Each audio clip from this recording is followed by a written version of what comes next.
I realize that EPA is a great political punching bag, but ultimately, its statutory purpose is to protect human life, our people's health, and our environment. The EPA is pro-life.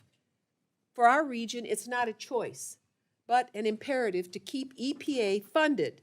Big cuts to clean air accounts and significant reductions to water quality programs needlessly endanger the well-being of Americans, numerous species, and our corner of the world. With all the cuts that already have been made to medical facilities and healthcare, our medical communities are very worried and stretched to deal with increasing numbers of patients coming into emergency rooms as healthcare resources diminish. A child sick on toxic algal blooms, my friends, is an emergency room case, and it's coming because we won't have the funds to deal with the reality of what we face. The bill before us today cuts $1.2 billion, or 30%, from EPA's core science and environmental programs. That is driving the boat backwards. This cut will further delay permitting, despite the Republicans' insistence that they want to streamline it. You simply can't cut 30% of resources and then expect quicker service. Can't do it.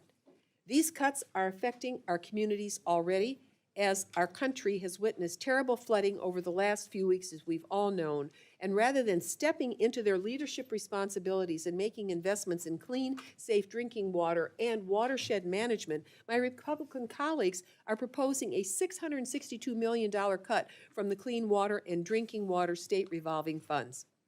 To be clear, America's population is growing, but you're giving us less funds when our constituents need it most to protect themselves and their families from going underwater, both physically and financially. The costs of water and sewer installations are rising, and for many families are unaffordable.